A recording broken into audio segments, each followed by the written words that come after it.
Ola, benvidos unha vez máis a Ágora, este programa de entrevistas. Hoxe contamos coa presenza do alcalde da Pobra do Caramiñal, Xosé Lois Piñeiro. Benvido, Xosé Lois. Moitas gracias, aquí estamos. Que tal esa viaxe por Madrid, por Fitur? A semana pasada estaban os alcaldes da comarca de Arousa Norte por Madrid, non? Promocionando o turismo da comarca. Efectivamente, moitos alcaldes de Galicia, en realidad, estamos por ali, alcaldes e alcaldesas, e intentando facer o noso traballo que promocionar os destinos turísticos que representamos, e acaban sendo unhas jornadas cansadas, a verdade. Pasas todo o día en Fitur, na feira, vendo distintos stands e atendendo as presentacións que máis ou menos teñen relación coa nosa comarca, e acabas cansado, pero bueno, sempre sacas un rendimento, un aprendizaxe para poder aplicar aquí con posterioridade. Serve de algo ir a Fitur? Atráense novos turoperadores para que poidan traer xente a visitar a beleza da Pobra, a Ribeira, a Boiro e toda esta comarca? Ben, é algo difícil de valorar e de cuantificar que retorno ten para a nosa comarca, a nosa presencia ali, porque entre o universo que é Fitur, que é algo tremendo, onde está representado todo o mundo, pois o que é o Concello da Pobra e a Arousa Norte quedan bastante diluídos. Pero sempre tes a sensación de que se non vas é peor, non estar ali que estar, ainda que sexa mínimamente. Hai outras formas de traballalo. Outro ano temos feito un acto previo, onde temos convidado a prescriptores turísticos, a periodistas, informadores, e posiblemente o fagamos de cara a vindeiros anos, porque parece que eso funciona máis que estar ali propiamente en Fitur, en canto ao retorno. Pero bueno, tamén é un traballo que hai que facer de cara a presentarnos ao resto de Galicia, que se coñeza, que este sempre a Arousa Norte presente, e non o que decía antes, tamén coñecer o que se está facendo noutros lados, coñecer novas tecnoloxías, que hoxe en día é importantísimo para aplicar ao turismo. Por desgraza, a Pobra estivo esta temporada en boca de moitísima xente, non só en España, polo asasinato de Diana Quer. Como leva vostede esa fama, que é unha fama da que non gustaría, digo? Ben, creo que grazas a todos os que estivemos implicados, e creo que especialmente tamén a familia, ao pai de Diana Quer, que ten esa repercusión mediática, sempre intentaron desvincular o que é a Pobra, o que é a nosa comarca, deste feito que eles consideran, e nos consideramos que é puntual. Non somos unha localidade, nin un concello, nin unha comarca para nada perigosa, especialmente en ese sentido, pero que a veces aparecen este tipo de persoas capaces de cometer un crimen tan espantoso, e aparecen diseminados por toda a xeografía da península, como podemos comprobar, e a veces nos toca a nos vivilo, sin que eso signifique que sexamos un concello perigoso nin unha comarca perigosa. Por lo tanto, turísticamente non creo que, e de feito se mostrou que nos últimos anos non hubo unha baixada, todo o contrario, se reforzou a chegada de visitantes. A legislatura municipal vai camiño xa do final, non? En maio vanse a celebrar xa unhas novas eleccións. Brevemente, que destacaría o alcalde da Pobra desta legislatura e do labor de Nós Pobra? Sempre me costa traballo destacar algo en particular. Fixemos moitas cousas que moitas se ven claramente na rúa e o cidadán as percibe rapidamente, e outras non son tan facilmente percibibles. Eu falo, por exemplo, da limpeza nos procesos de selección de persoal. Creo que iso é algo que se notou e que a xente percibe, que hoxe en día calquera se pode presentar a calquera dos procesos de selección e resultar escollido ou escollida. Despois tamén tratamos de mellorar moitísimo as condicións laborales dos traballadores e traballadoras. De feito, vamos a reformar casi todas as dependencias municipais onde realizan o seu traballo. Falamos do propio Concello, falamos da nave para a brigada, que chegamos e non existía, se estaba utilizando a antiga depuradora dunha forma tercermundista, por decirlo de alguma maneira, e agora temos unha nave alugada onde teñen vestiarios, onde teñen duchas. Bueno, melloramos todo iso sensiblemente. E despois de cara á cidadanía, eu creo que iso foi fundamental. Nos levamos, recordo que no segundo ano e medio, terceiro, levaba contabilizadas o número de asambleas veciñais, pero hoxe en día perdino. Non sei exactamente cantas levamos, pero levamos moitísimas. Fixemos varias xeiras por a parte rural do Concello, pero despois moitas sectoriais, con a comunidade educativa, con distintos sectores, co comercio, co hostelería, e sempre intentando. Eso a veces costa moito traballo. Recordo cando fora o problema co famoso velatorio, tanatorio, foron asambleas moi duras, desde a primeira, a segunda e a terceira, e non por eso deixamos de facer a segunda nin a terceira, a pesar de querer enfrentarte a uns veciños e veciñas que estaban realmente enfadados, pero nos tratamos de trasladarlle toda a información. Esa transparencia a hora de tratar a cidadanía creo que foi o paso máis importante que demos. Seguen mantendo esas asambleas, esas reunións previas, van a retomalas con máis insistencia agora, antes das eleccións? As últimas que fixemos foron con respecto aos orzamentos 2018 e agora pois deixamos un descanso porque agora vai a vir unha xeira que fará a Asamblea, como Asamblea, non o Goberno, no que será pois a pre-campaña e despois volveremos xa na campaña electoral e que será un pouco de rendición de contas e de preparación do noso programa, que xa estamos prácticamente traballando nel, pero que falta esa chega da veciñanza. Vostede gobernou en minoría durante estes 4 anos, non? Como se entende coa oposición e como é poder gobernar un concello onde anda case dos 10.000 habitantes, non? Ben, creo que non se escapa a nadie que foi unha relación difícil, non? Foi moi complicada.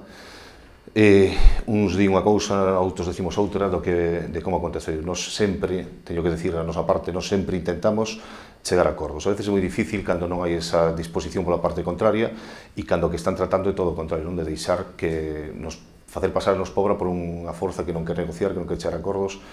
E creo que non é certo. A veces é moi difícil, se non hai unha proposta sobre a mesa, non negociar. Se non a facíamos, era un problema. Se a facíamos, tamén era un problema. Entón, a veces se fixo moi difícil. Eu creo que conseguimos ir mellorando.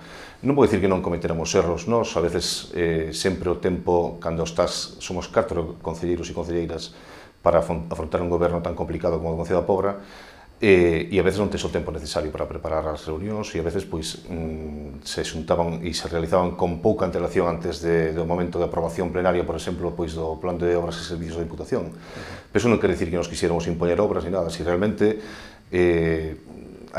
sempre hai un abanico delas, sobre as cales é fácil escoller algunhas importantes para o Concello e poñerse de acordo coa oposición.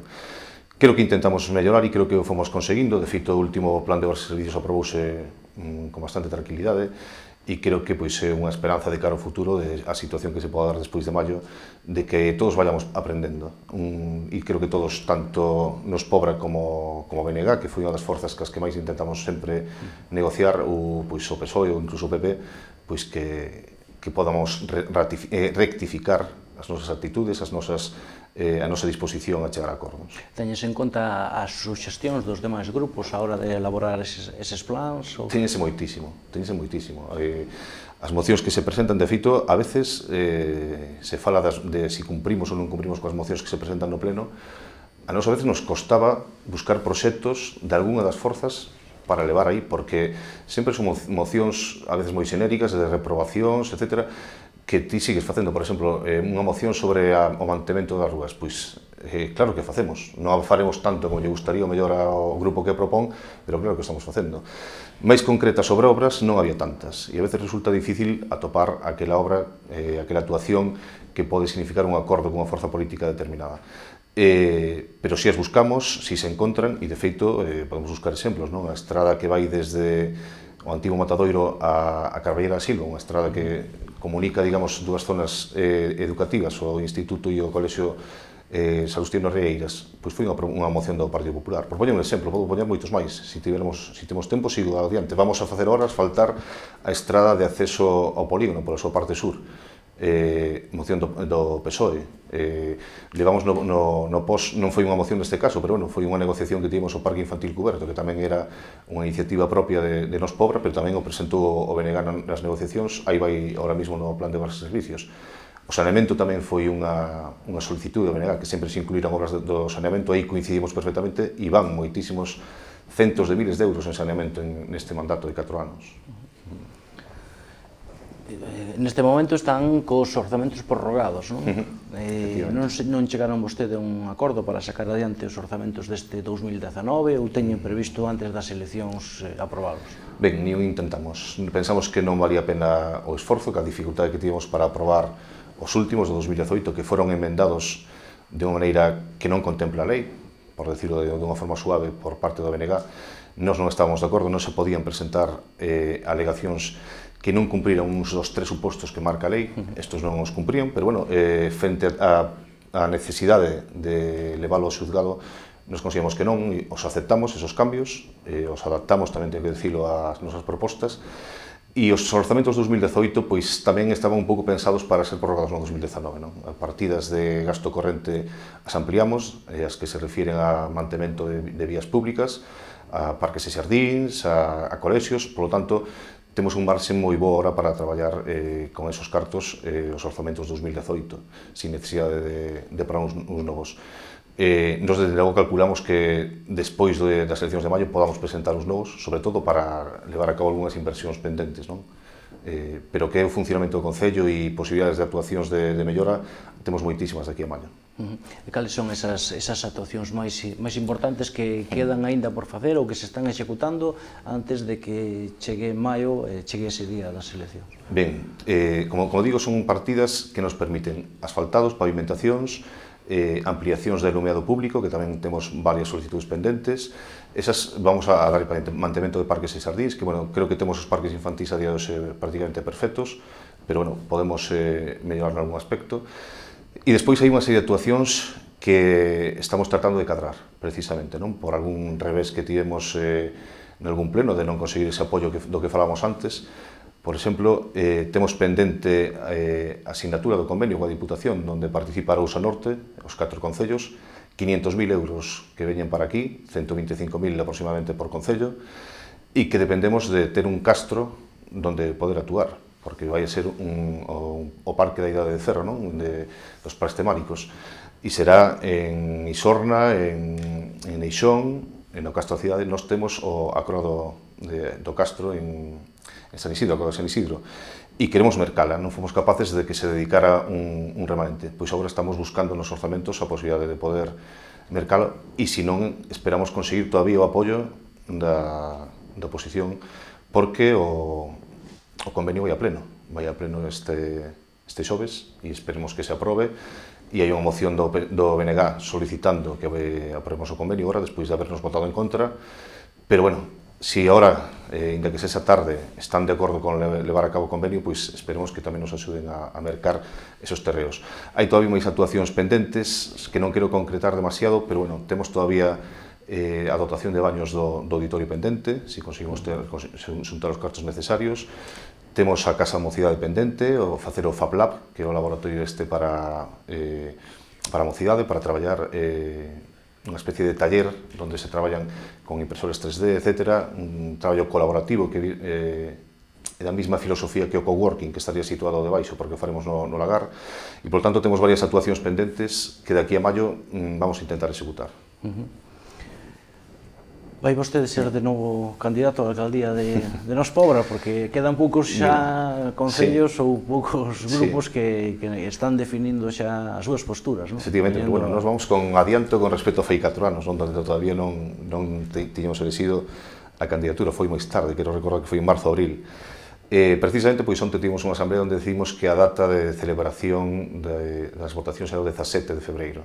Vamos a repetir prácticamente igual o mismo sistema, onde había unha primeira rolda onde podías votar hasta 4 personas, e despois na segunda, pois os dous máis votados eran as dúas persoas máis votadas eran as que competían, que foron neste caso Charo Varela, a concelleira número 2, e eu mesmo, os que pasamos, e neste caso pois vamos a repetir igual, serán 2 persoas as que pasen, polo tanto, a contestación é: eu vou estar a disposición da Asamblea, igual que espero que estén todos os meus compañeros e compañeiras, e será a Asamblea a que decida, e o día 17 pois poderemos saber xa non só o cabeza de lista, sino toda a candidatura. Toda a candidatura.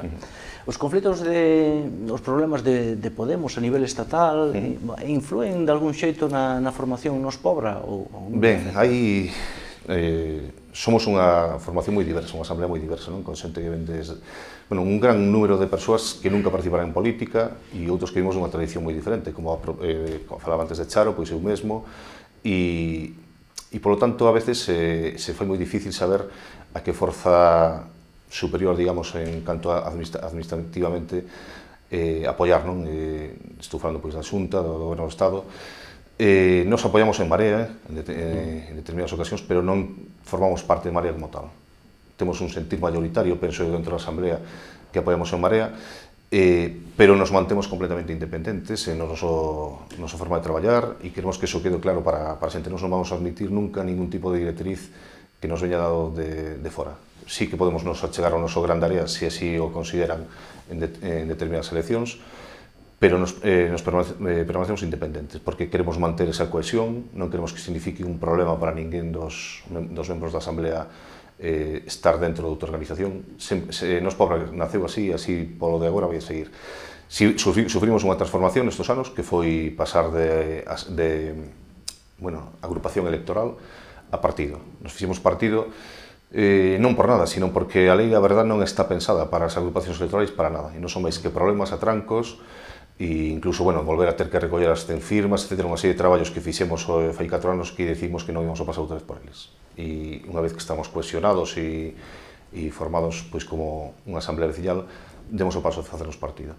Pero, as liortas que se están dando fora de aquí, entre Podemos, en Marea, Nova, a verdade é que as miramos un pouco preocupados, pero tampouco con pouca capacidade de decisión, porque non tivemos tempo de participar moi activamente. Pouca xente da Asamblea, de feito, 2 ou 3 persoas participaron en Marea, se me inclúe mesmo 4, pero pouca xente, non? Algo está pasando nas mareas, sobre todo, tamén aquí en Galicia, estáse cuestionando mesmo o voceiro autonómico, non, a Villares. Iso non creen que pode afectar a agrupacións que naceron daí, como Nos Pobra? Poden afectar porque nos, ainda que queremos manter a nosa independencia, sí que decía antes, queremos traballar con eles, non só nas eleccións, a hora de conseguir votos para eles, evidentemente, sino tamén no traballo diario, de plantexarlle problemas da Pobra que podan levar ao Parlamento. E para nós a situación é problemática, pero dende fora e sin participar moi activamente dentro, o que facemos é respetar as eleccións que houve internas, e para nós Luís Villares, pois, seguramente, e o seu equipo son o noso referente a hora de trasladar calquer tipo de proposta ao Parlamento. Eso estamos moi claros. Estivo fai pouco aquí falando do problema de Portos de Galiza e outras problemáticas, e seguiremos facendo, como facemos tamén, pois fixemos no seu día con Yolanda Díez, diputada no Parlamento Español, e algunhas outras ocasións que nos visitaron outros diputados e diputadas. Menos se cadra do que sería necesario, pero xa digo, 4 concelleiros a veces non te dá tempo a facer todo o que queires, e seguramente deberíamos de ter traballado bastante máis nese aspecto. Pero, agora mismo estamos tratando precisamente de, a través de En Marea, ter unha reunión co Ministerio de Medio Ambiente para mirar o tema das naves dos areos e ver hasta que punto nos pode axudar ao que é demarcación de costas na rehabilitación, ou polo menos, se non das propias naves, da contorna, que sería moi importante, non? Porque se o Concello consigue rehabilitar as naves e sigue estando nesa zona degradada, pois sería un paso grande, pero non o que se necesita, non? Falábamos antes, mentres conversábamos, que o Partido Popular denuncia que Nos Pobra incumpriu varios acordos plenarios, cita el mesmo xa desde 2017. Quere reprobar novamente, porque xa fixeran unha reprobación anterior, non? Ou algunha concelleira do seu grupo. Que ten que dicir o alcalde? O primeiro que digo é que eu son o que vou ganando en reprobacións, neste caso, hasta me fai sentir orgulloso. Porque, cada vez que reproban unha concelleira, ou concelleiro, que tamén creo que Miguel Lamancos foi reprobado, Miguel Lamancos non estou seguro se chegou a aprobar, pero tamén, no lote tamén vai o alcalde, non? Entón, sempre manteño a dianteira. Ben, esas reprobacións, intentan, non sei, a veces foron completamente injustas. Recordo o caso do centro de día, que non tiñamos o convenio todavía e que o PP afirmaba que tiñamos o convenio e que non o firmamos porque non queríamos, unha situación ridícula. E outras veces responden ao que falaba antes, non tes tempo para facer todo o traballo. Por exemplo, a última foi a do coworking. Sobre o coworking, nós temos clarísimo que ten que ter un regulamento coworking, pero, no mismo pleno eu xa recordei que na Pobra nunca hubo unha ordenanza de emerxencias sociais para saber como se distribuían esos cartos, que eran moi poucos, 500 euros, eran unha cantidad ridícula. Nos temos ahora 15.000, pero creamos unha ordenanza para repartir esos cartos justamente. Agora mismo non estamos repartindo cartos, estamos deixando que unha persoa ocupe un posto no coworking e cando o conflito se pode dar cando haya dúas que queran o mesmo posto, que todavía non se dou, non? Con isto quero dicir, pois que son reprobacións a veces sobre algo que ainda non fixemos, pero que vamos a acabar facendo e cumprindo. E realmente sobre o de cumprir os acordos, as mocións, hai outro exemplo, non? Por exemplo, o que vai a ir neste pleno no próximo, que é a da subida do IBI.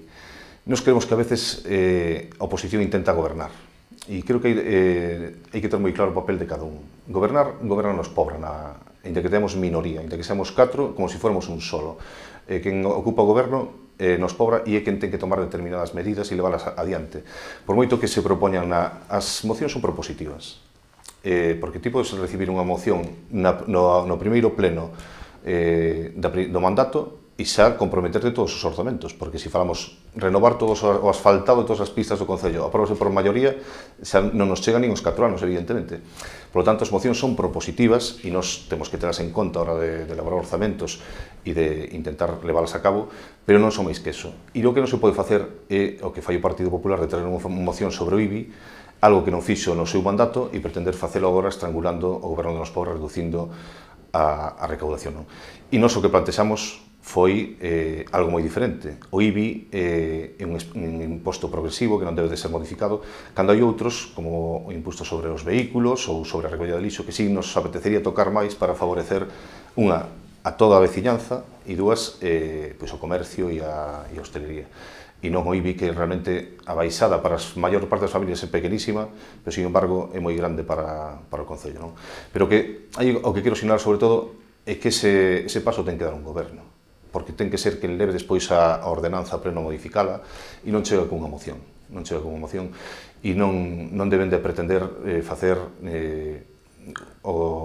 gobernar dende a oposición. Dende a oposición se propón. Igual habería que, en vez de reprobar, axudar a chegar a acordos e poder facer. Efectivamente. Por que non foi posible na Pobra un goberno de coalición ao principio da legislatura entre Nós Pobra e o BNG, por exemplo, que era quizáis o partido político máis afín entre os dous? Cada quen pode dar a súa explicación, pero eu a dou directamente, porque o BNG non quiso. O BNG non quiso chegar a acordo con nós.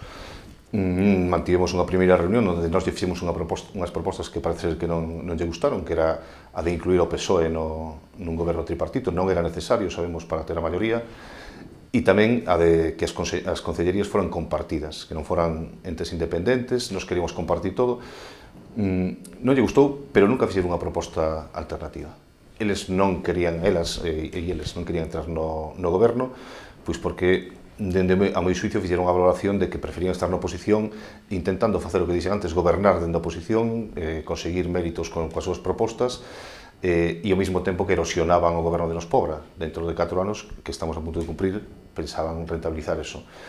Eu creo que non lles está saindo ben a súa estrategia, porque o povo percibe esa intención que hai detrás, que non é o mellor para o Concello. O mellor para o Concello teria sido o goberno de coalición, o goberno de pacto. Eso o teño clarísimo. Teríamos feito moitísimas máis cousas se tivéronnos sido, unha vez formalizado, máis ou menos leales. Creo que teríamos feito moitísimas máis cousas, porque, efectivamente, coincidimos en moitos aspectos co BNG e que non teria sido difícil chegar a acordos cos que non estábamos exactamente de acordo.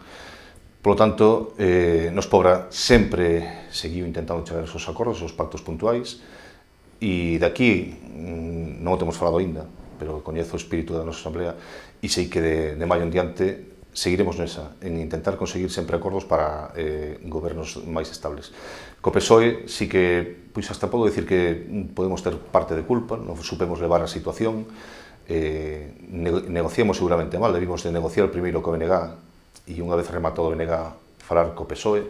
Foi ao revés, foi unha circunstancia que chamamos primeiro o BNG, pero o BNG nos dou unha data posterior, o PSOE antes. Xa tínhamos falado con eles, cando o BNG despois nos dixo que non, a actitude do PSOE despois non nos gustou e foi moi destructivo na hora da negociación e non quixemos entrar no pacto co PSOE. Se cada tamén foi un erro, porque seguramente algunhas votacións teríamos sacado adiante co seu apoio. Cando o BNG se abstén, votamos en falta ese apoio do PSOE. Eu creo, se me permite, que a veces a concelleira se equivocou, non pudo quedar moitas veces pois tamén de salvadora, de persoa máis razonable dos 13 que estamos ali, cando o BNG e o PP non permitían aprobar o POS ou algún tipo de obras, pudo ser o PSOE quen dera esa posibilidade, criticando ao mesmo tempo o noso traballo, pero facéndose pasar por salvadora. Non o veu así nunca e sempre se mantivo prácticamente contraria a nos, incluso nos últimos orzamentos 2018, despois de incluir todas as súas peticións, non conseguimos o seu apoio. Entonces, falamos antes das negociacións, a veces é imposible, non? Incluso facendo todo o que te piden, pero todo, digo, non digo que deixáramos algo fora. Tamén teño que dicir que non pideu moito, non? Non pideu moito neste caso, pero nin así conseguimos o seu apoio. Por lo tanto, é unha evaluación un pouco que fago da situación de pactos e por que non se deron. Un suposto, se a partir de maio se volve a dar unha actitude ou algo similar, non? Non preferiría ter un goberno máis estable, ainda que sea con un bipartito ou un tripartito, porque en toda Europa hai moitos municipios que están gobernando tres partidos, o propio en Londres hai gobernos onde tamén hai máis. Ben, o esforzo que fixemos os 4 concelleiros e concelleiras de Nos Pobra non imos a repetir. Estos 4 anos significaron un traballo inxente de moitas tardes salir ás 12 da noite do Concello moitísimas veces, traballar en fin de semana, nunha situación que era pois os 2 homes deste cuarteto pois acabamos de ter descendencia, necesitamos tempo para a nosa familia, non vamos a repetir isto. Por lo tanto, non sei que dicir a Asamblea, pero eu sei que os meus compañeiros non están dispostos a pasar por isto. Seguramente vamos a facer todo o posible por entrar nun goberno de pacto, se é que nós non medramos o suficiente como para asegurar unha maior capacidade de traballo da xente que poda estar. Se subimos a 5, valoraremos, se subimos a 6, valoraremos, se chegamos a 7, pois xa sería perfecto e non habría problema. Pero desta maneira, 4 anos, aparte con unha oposición tan agresiva, non vamos a repetilo, seguramente. Mediante esta conversa falamos de servizos sociais e das melloras, non? Cree que vostede que o seu grupo puxo máis énfase en algúns aspectos, como poden ser os propios servizos sociais, ou máis nas obras? Non, moitísimo máis en servizos sociais. Nas obras, aparte, todavía escoito a xente queixarse de que temos esquecido o rural. Claro, o rural é moi extenso, pero a maior parte das obras están todas dirixidas ao rural. E en canto a servizos sociais, o dixen antes, non, de 500 a 15.000 euros. 15.000 euros que hasta me dá vergonza decirlo, non, porque creo que é unha cantidade pequena. De feito, acabamos de modificar a ordenanza que aprobáramos no seu día para permitir, tal como estaba pensada, permitir axudas puntuais a familias, persoas que estiveron pasando mal, mentras non se tramitaba unha axuda da Xunta, que a veces sabemos que tardan moitísimo. Son axudas que se dan desde o primeiro momento en que se detectan, sin necesidade de justificar, non? Hai que justificalas a posteriori, por lo tanto, axuda inmediata. Pero estaba limitada. Nos demos conta de que para algunhas axudas referentes á vivenda, a veces non nos chegaban, porque hai axudas da Xunta tamén que salen anualmente, o plan Rehabita, creo que é Rehabita, sí, para as vivendas, que conseguimos unha para rehabilitar unha vivenda, pero salen anualmente. Ao longo dun ano pode haber unha vivenda que se veña abaixo, que se deteriore rapidamente e ter unha familia nunha situación moi penosa, non? Como chegamos a ter e intentamos axudala, pero non nos permitía a propia ordenanza que nos aprobáramos, modificámola. Nos os servizos sociais os temos moi presentes, sobre todo a través do traballo do concelleiro Miguel Albancos, pero creo que o grupo en xeral, e vamos a intentar seguir por ese camiño. Como están as relacións coas outras administracións? Refírome á Xunta, á Deputación da Coruña ou mesmo ao Goberno do Estado, non? Aínda que non é un partido grande, Nos Pobra, dicíanos aquí, que é un partido máis local, que para poder chegar ao Parlamento pois usan as mareas. As relacións con estas institucións como están? Pois non están ben. Non están ben porque o sistema non está pensado para que un concello gobernado por un partido, unha organización local, pois chegue a nada, non? Realmente ves os criterios de algunhas subvencións de concesión e quedas asombrado, non? Pois recordo unha que saliu fai pouco, 40 puntos, dependen de o importante que se sobra para o concello. Así de claro, o sea, algo tan subxectivo como iso, dentro dunha subvención que podes pedir para deportes, para asfaltado, o sea, podes pedir en un abanico amplísimo e o valoran desa maneira, porque está pensado para concederlles a quen realmente queres. Eso sigue pasando en Galicia, sigue pasando moitísimo, é unha forma moi clásica de gobernar do Partido Popular, conseguir subvencións e axudas, que despois tes que escoitar no pleno ao portavoz do PP dicindo que non somos capaces de xestionar axudas. Eso non é certo. Nos fomos, eu fun, a reunirme con conselleiros, conselleiras, con directores xerais, con moito tipo, e pouco conseguimos. En Augas de Galicia, por exemplo, tiven varias reunións, mandamos escritos, nos reunimos cos técnicos, co director, con todos, para solicitar unha axuda de 10.000 euros para unha ampliación de rede na zona da Ribeiriña e nin tan siquiera nos contestaron. Cando todos sabemos que cada cidadán da Pobra paga o canon de saneamento e a Pobra debería de recibir unha parte ao largo de 4 anos, polo menos, algún obra e non recibimos nada. Nos conseguimos facer moitísimas cousas en base a aforrar moito e despois tamén, claro, conseguir subvencións que non son competitivas ou que, se o son, teñen criterios máis claros. Aí temos o exemplo do IDAEA, conseguimos unha subvención de 750.000 euros para renovar o alumeado, pero porque aí son técnicos que en valoran, son criterios, e foi unha... era en orden de chegada, nos o tínhamos preparado todo perfectamente e a conseguimos, e estamos agora precisamente, estás en fase de licitación. Ese tipo de subvención sí que chegamos e se demostra que podemos acabar unhas subvencións en calquera situación, sempre cando haya os criterios justos. Por lo tanto, as relacións con outras administracións difíciles. En canto a Diputación, decir que sí que fixeron o plan único, foi algo que nos gustou e que o plan único utiliza uns criterios de reparto basados na población, na extensión, etc., que veñen sendo os mesmos desde fai moitos anos, con gobernos do PP, do PSOE e do BNG, e veñen sendo máis ou menos os mesmos, e, polo tanto, é algo que podía facer tamén a Xunta de Galicia, non? Pero a Diputación sí que tamén lle solicitaría a veces un pouco máis de atención a algunhas solicitudes que se lle fixeron. Recordo o Cinelma como recibimos, que viña sen nada, e no seu momento lle pedimos axuda porque aparte estamos nunha situación que non tiñamos orzamento aprobado, que nos resultaba difícil conseguir cartos e non recibimos axuda para sonido, pantalla, etc., e que nos vamos dotando pouco a pouco. Tería sido unha subvención nominativa. A Diputación sempre está desde o goberno PSOE e BNG por reducir as subvencións nominativas, pero a veces son necesarias. E non será un caso. Notamos que se fóramos de outra cor política seguramente o teríamos recibido. Neste caso non foi así. Pero, bueno, quero deixar unha valoración positiva sobre o plan único e un chamamento que a Xunta faga algo parecido. No Estado, poderon achegarse a algo? No Estado foi complicado, non viñemos de recibir unha cantidad importante para a regeneración das Xunqueiras e agora, precisamente, comentaba antes, estamos intentando manter unha reunión para ver hasta onde podemos chegar, porque creo que do Estado é a chega que máis importante que nos pode vir ben por ese lado, por a demarcación de costas e por resenar esa ou incluso outras zonas, non? Temos a Ribeiriña todavía pendente de actuar ali para resenerar e poñer en valor uns terreos que hoxendía están tamén plenamente degradados, a antigua esplanada de Onza de Oro, pero nos vamos a dar de prioridade primeiro ás naves, con todos os respetos para a xente da Ribeiriña. Sabemos que a obra da Ribeiriña é moi importante en cuantía, incluso máis, se cadra que a das naves, e, polo tanto, vamos a darlle primeiro o seu valor patrimonial ás naves dos areos. Falábamos de que moitos desas subvencións reixanse por criterios demográficos, non? Según a poboación de cada concello. Hai un problema demográfico en case toda a comarca. A Pobra pasou non fai moitos anos, pasou de 10.000 habitantes.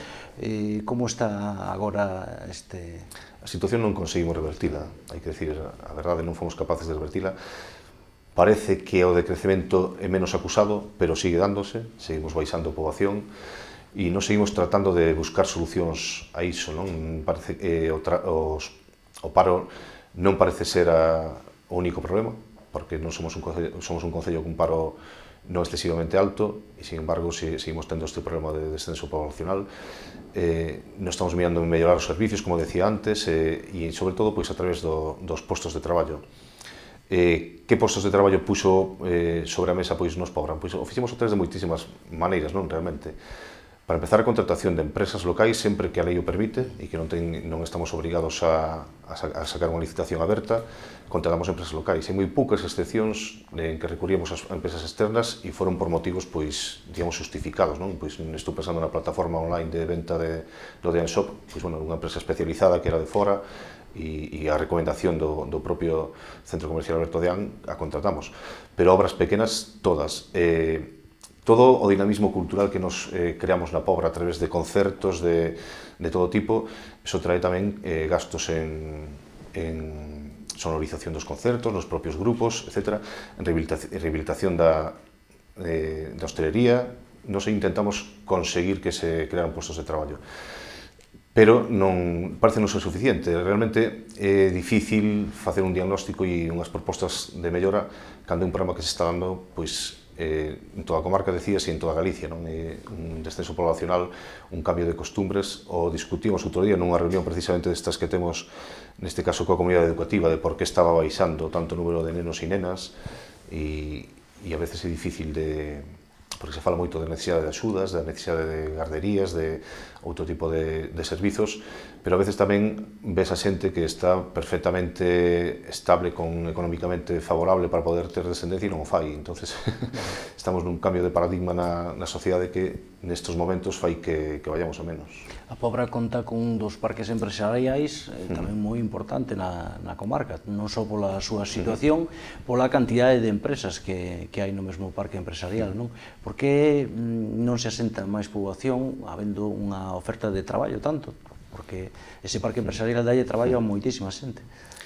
Ben, a ver, aí xa digo que a resposta é moi complicada. Se miramos tamén a parte da vivenda, durante moitos anos a promoción de construción na Pobra iba sempre dirixida ao exterior, a ser unha segunda vivenda para persoas de Madrid, de Cataluña, do País... Bueno, Madrid e País Vasco hai moita xente. No meu edificio, por exemplo, somos, non sei cantos pisos son, pero creo que non somos nin o 25% durante o ano. Por lo tanto, iso foi unha dificultade, iso dificultou que xente que quería acceder á vivenda tivese esa oferta no mercado. Cando iban mirar a concellos limítrofes como Boiro e Ribeira, durante un tempo baixaba a Pobra e subían Boiro e Ribeira, e claramente subían en parte a xente da Pobra que ia buscando vivendas para familias jóvenes, para parellas recén establecidas que buscaban esa. O plan xeral chegou tarde, o plan xeral da Pobra chegou tarde, e de feito creo que unha ou dúas promocións desde que está aprobado o plan xeral chegou tarde. Os terreos que se puxeron a construíbles a disposición das empresas foi despois de que estallara a burbulla inmobiliaria, e, polo tanto, non se chegou a crear ese stock de vivendas. Aí podemos avanzar por axudas á rehabilitación de casas do casco antigo, que hai moitísimas que non están sendo habitadas, e intentar incidir de alguma maneira nos alugueres para conseguir que a poboación, bueno, polo menos que non marchen por ese motivo, non por o acceso á vivenda, porque sí que se dá e se determina que así que parellas jóvenes e sin ser parellas, persoas jóvenes que empezan a vivir de maneira independente, pois non acceden facilmente á vivenda. Eso temos que ter moi en conta, pero, bueno, foi unha situación na que non eran os ventos favorables para mellorarla. Xa para rematar, se me permite, falábamos das iniciativas culturais que tivo o Concello da Pobra destes 4 anos, non? Cales salientaría vostede como máis importantes ou que máis atractivo tiveron culturalmente para a comarca e fora da comarca? Ben, primeiro me gustaría decir que non desbotamos ninguna das que viñan funcionando. Iso é algo que fan moitos gobernos que entran e pois o que non é deles pois o apartan ou menosprecian. Nós nese sentido non o fixemos en absoluto, pois todas as jornadas Valle Inclán, o encontro de corais, bueno, determinadas actividades que siguen funcionando, nos llevamos para diante. E a maiores, pois fomos creando máis, algunhas por iniciativa propia, como foi pois os concertos OAR que fixemos coa banda de música, nos lle solicitamos eso e estiveron de acordo e fixeron, pero tamén lle dixemos que sí a todas as súas propostas da banda de música, por exemplo, non? Os concertos da Zarzuela e outras actividades que fixeron, e calquera persoa que viña a Xunta do Goberno de Nos Pobra a solicitar apoio de alguma maneira, dixemos que sí. Aí temos a webserie, que foi un rotundo éxito, rapaces novos traballando conjuntamente para crear curtas e webseries que funcionan dunha maneira increíble, non? Que foron premiadas. Si, foron premiadas, e aparte que resulta tan fácil darlle o teu apoio de novo porque tes unha garantía de éxito total, non? Que a veces dubidas sobre o que te traen, se pode funcionar ou non, pero foron as webseries. Por exemplo, o Entrebatés foi algo que xurdiu tamén da asociación Xente as Leiras, outro grupo de xente nova, os concertos de rap, porque eu creo que a cultura temos que vela en todo o amplio que pode ser, e non centrarte en determinadas actividades. Por lo demais, creamos, gracias a Barbantia, a colaboración de Barbantia, creamos o Premio Literario Carlos Mosteiro, e nos seguimos sempre pendentes de, fixemos as jornadas sobre patrimonio que foron tamén un éxito rotundo e que vamos a repetir, incluso vamos a adiantar mellor a súa celebración, e queremos seguir por esa vía, con actividades que poñan en valor o noso patrimonio local, iso é importantísimo, é unha exixencia do Convenio da Diputación, que ese castro o deamos a coñecer e a xente sepa onde está e poda recomendarlle a súa visita a calquera que veña por aquí. Decir que dos 4 castros, curiosamente, é o que máis rapidamente se chega, porque está cerquísima da salida norte da Pobra. Pero, me decía iso da cultura, eu creo que a fórmula foi esa, darlle continuidade ao que viña xa funcionando e aceptar moitísimas propostas, apoialas sempre que tiveran un mínimo de seriedade. Estou tamén pensando en goza, aprende, disfruta aprende, goza, non recordo moi ben como é, pero é unha actividade con música tradicional que se fai con colaboración da Asociación Eiradela, que se fai despois do Nadal, e todas ese tipo de actividades apoiamos moitísimo, por exemplo, a Comisión de Festas do Carmen do Castelo, con as súas actividades que fai ao longo de ano, tamén promocionando a música tradicional, e aí estivemos. A Pobra é coñecida culturalmente por o seu nazareno, que o leva moito máis alá da propia Galicia, da propia España. Moita xente se chega, milleiros de persoas eses días. O nazareno, que en tempos atrás tivo unha cabeza cunha melena, peligrosa, por certo, seguirá a vivir. Moitísimas grazas, Xosé Lois, alcalde da Pobra do Caramiñal. Deixámoslle os últimos minutos, se quere dirixir a xente que nos está vendo, agradecer de novo a súa presenza en este programa. Nada, pois os últimos minutos, que teñan paciencia a xente, porque moitas obras están por executar. Non chegamos a falar, por exemplo, do módulo cuberto de atletismo que vamos a facer na Alta, todas as obras de saneamento que van na parroquia de San Isidro para o propio núcleo San Isidro, Ouso, e que están en vías de execución. Que teñan esa paciencia, pero que teñan tamén esa disposición a aprender e a coñecer o que se está facendo realmente na política da Pobra, e nada, que confíen no seu goberno, no seu alcalde, e que sempre estamos para escoitar e para intentar solucionar os problemas das persoas. Moitísimas grazas. A vos. Moitísimas grazas. Señoras e señores, isto foi todo. A semana que ven voltamos de novo aquí en Canal Barbanza, en Ágora.